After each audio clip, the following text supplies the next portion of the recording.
গুলিতে নিহত কিশোরীর মরদেহ ফেরত দিল বিএসএফ।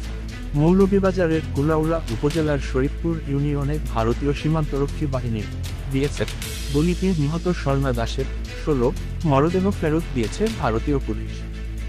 মঙ্গলবার ৩রা সেপ্টেম্বর বিকেলে চালতাপুর চেকপোস্ট দিয়ে ভারতীয় পুলিশ বাংলাদেশ পুলিশের কাছে স্বর্ণার মরদেহ হস্তান্তর করে।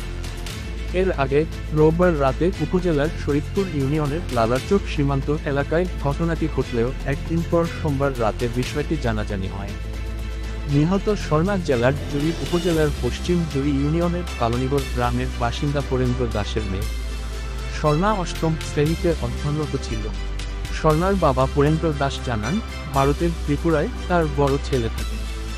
তাকে দেখতে স্বর্ণা ও তার মা রোববার রাতে স্থানীয় দুই দালালের সহযোগিতায় লালারচক সীমান্ত দিয়ে চোরাই পথে ভারতে যাওয়ার চেষ্টা করেন। রাত ৯টার দিকে ভারতের কাঁটাতারের বেড়ার কাছে পৌঁছালে বিএসএফ তাদের লক্ষ্য করে এলোপাতাড়ি গুলি চালালে স্বর্ণা ঘটনাস্থলে মারা গেলেও ভাগ্যক্রমে স্বর্ণার মা বেঁচে যান।